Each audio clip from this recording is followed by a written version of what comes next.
done equal or greater things. Shannon, did you like him saying this?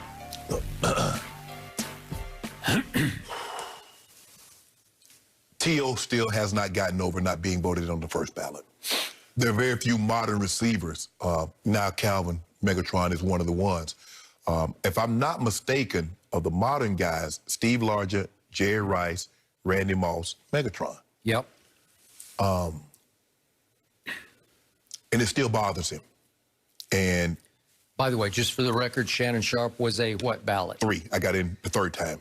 First came up in 2009, then get in in 2010, got in 2011. All right, just for an example, I throw out Chris Carter. He was 5 or 6 times. 5 or 6? Yeah. I was thinking at least 4. Yeah, no, 5 or 6. Okay. He had to wait a while. Go ahead. Because he came up before I did and ended up getting in after I did. So he had to wait. And I think the thing is, Skip, is that, and even though he says he's not sliding, anytime you mention somebody got in on the first ballot and you try to accentuate someone else that did not get in on the first ballot, second ballot, third ballot, people automatically assume you're taking a slide. But he said what he's trying to do is draw attention. And I got a chart, Skip. You know I don't really put charts up, but I wanted people to see that I think he has a very compelling case for Torrey Holt. Torrey Holt, when you look at Torrey Holt's numbers through 9 seasons, Calvin Johnson played 9 seasons. Look at Torrey Holt's numbers, look at Reggie Wayne's numbers, and look at T.O.'s. Now, mind you, T.O. didn't become an every down starter until 1999. Yep. T.O. had 14 touchdowns and was not a starter. Yep. So that was his breakout season in 98, and later they ended up, 99 was his, Jerry's last year there. He ended up moving on, if I'm not mistaken, Skip. Maybe 2000 was his last year there. So if you look at Torrey Holt's numbers, he had more catches, more yards, fewer touchdowns than Megatron. Torrey Holt's been up like 2 or 3 times. Okay, Reggie Wayne, it's 11 seasons to 9 seasons. right. Okay. But I know I just did this through the first 9 seasons. Oh, first 9. Those okay, are Torrey Holt's numbers through the first 9 seasons. All right. And plus, look at Torrey. He also had to share those catches with who, Skip? Isaac Bruce, who is in the Hall of Fame. Pro Football Hall of Fame. Reggie Wayne had to share touches with who? Marvin Harrison, who's in the Hall of Fame. I think Marvin might have went on the first ballot too. But anyway, Skip, so I think that has a lot to do with it. He's like, what's the criteria? At first, you know, we need to see you need to play longevity. And then they said, well, we need you to dominate. And T.O., I still believe this goes back to T.O. Although he's accentuating Torrey Holt, although he's like highlighting Reggie Wayne, this is his argument. He's like, bruh, look at my numbers. Look at what I've done. Look at the all-pro teams with 3 different teams, leading the team in receiving for so many different teams. Look at my numbers. I put them up against anybody.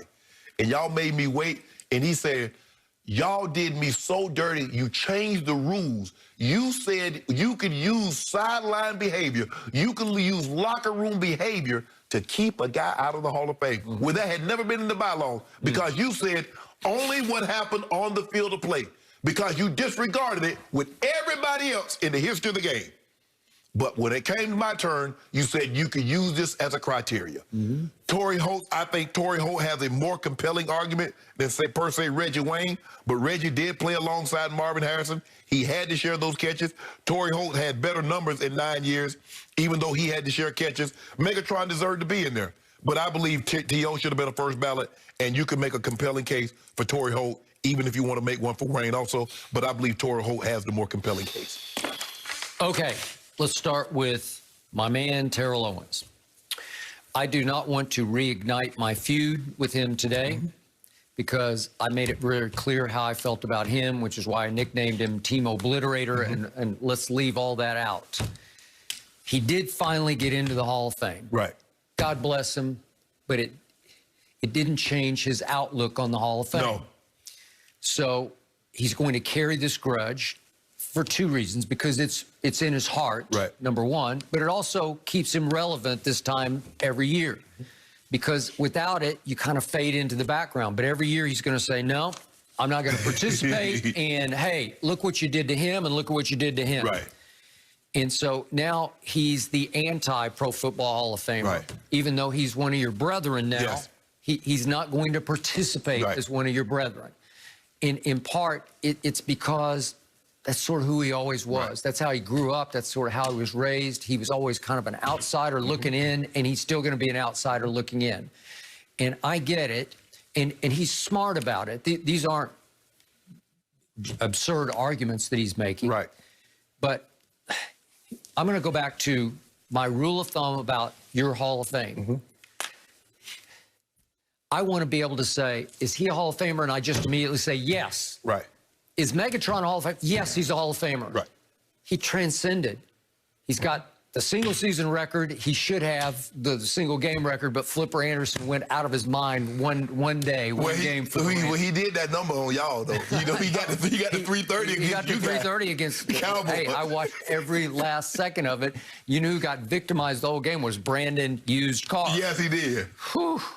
It was something. It was. And in fact, Terrell participated, as I remember, in that game, because that was the game, I think, that Jason Witten said, you know, keep your eyes on the field. He was on the sideline, belly aching about something, but it went to the wire, but Megatron was special. He did it to Dallas at Dallas in a big comeback win, where Romo started throwing interceptions to Bobby Carpenter for pick sixes. But the point is, if I say that name, Calvin Johnson, you just say yes.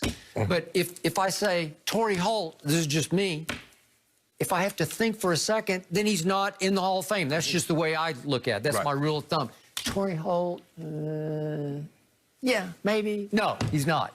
Okay, so if you have to second guess it for a second on Reggie Wayne, you definitely have to second guess on Reggie. You say, Reggie Wayne, I don't know. He's not, because it should be transcendent. And the argument you make for Torrey Holt, I can make against him, is that he did also benefit from a Hall of Famer, Isaac Bruce, and that it would help him get more single coverage, right? So he was putting up some numbers opposite Isaac Bruce, because at that time, Isaac was considered a little scarier than even Torrey was. And they played together for 3 of his 7 Pro Bowl seasons. But Torrey had like 5 or 6 straight 1,500-yard receiving seasons. No, he was. He had big, Skip, for me, the way you have to look at it, and have to look at the guy in his era. I think that's the only way to do it justice, because if you start trying to say, well, the guys in the 70s, dudes only caught 300 passes. Yeah, but everybody ran the football. Nobody really threw the football. If you caught 50 passes in a season, that's the equivalent of catching 100 passes in today's game, because everybody ran the football. But if you look at it when they played, Torrey Holt was a dominant player in the era in which he played in. Okay, and that's the only way you can do it, Skip. Okay, here's another stat for you. In Torrey Holt's 11 seasons, he made 1 first-team All-Pro. Right. In Reggie Wayne's 14, he lasted 14 years. He made 1 first-team All-Pro. Calvin quit after 9 seasons, shockingly, prematurely. After 9, he made 3 first-team All-Pros. So it just shows you he was just higher than these guys. Most people would have said Calvin Johnson was a little better than Torrey Holt, or certainly better than Reggie Wayne, right? So you look at who did Megatron have opposite him to take pressure off? Well, really nobody, because I think he had Roy Williams for like a year. Well, he had the Golden Tate in 2012, didn't make the Pro Bowl opposite Calvin Johnson. So that was the only other Pro Bowl receiver that he had through his 9 years was Golden Tate one time in 2012.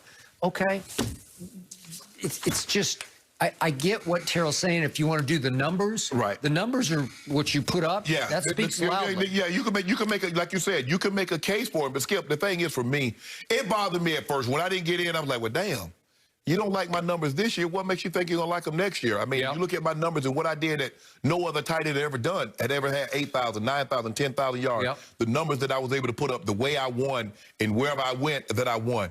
But they got to the point like, man, I'm gonna have me a good old time. And I talked to every week. I talked to D. Brooks from Derrick Brooks.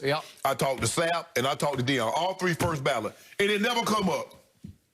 Hey man, what you do? We talk every single week. I talk to Dion, I talk to Sapp, and I talk to Brooks every single week. Okay. It don't never come up. I don't care. It's okay, bro. You in? My jacket is gold, just like theirs. We both get all the rings come from K. He went to K. That's true. So what happened on those 2 evenings, the first time and the second time, when you had to sit and wait for the phone call that did not come? I didn't, you know, my first time, if I'm not mistaken, Skip, I was working. I think I was working for CBS. Might have been the first or second time I was working for CBS. And it like you said, it didn't come. As a matter of fact, you're right. It was the second time because we was in Miami. It didn't happen. I was like, damn. And I remember calling I called my brother. I called my sister. My sister was upset. Called my brother. He was upset. I'm like, bro, hey, it'll happen when it happens. I just hope. For me, Skip, the thing is for me is that my grandmother was getting and failing help. And I know she wasn't going to be able to attend, but I just wanted her to hear it. I wanted to be able to say, Granny. Absolutely. And so once I got in and I called her and I said, Granny, you know, I'm in the Hall of Fame, and she asked me what that was. I say, that's where all the good players go, you know, when they retire. Yep. And she said, baby, that's good. She said, I'm just hoping I'm around to see it. I said, you will be, Granny. And she died like a month before the ceremony, but she heard it. She knew. She knew. But it's I thought I had a compelling case. Skip, it didn't happen. Skip, I'm no less of a player. Yep. I don't think I'm less because somebody got it. I don't think I'm, you know, I called Tony, congratulate him getting in. Gronk's going to be a first ballot. Kelsey's going to be a first ballot. Antonio Gates probably be a first ballot. It's okay. Yep. I don't look at someone getting in on the first ballot over me as me being a less player. No. Ask the fans of Denver what they think. Ask the fans of Baltimore. Ask my teammates. Yep.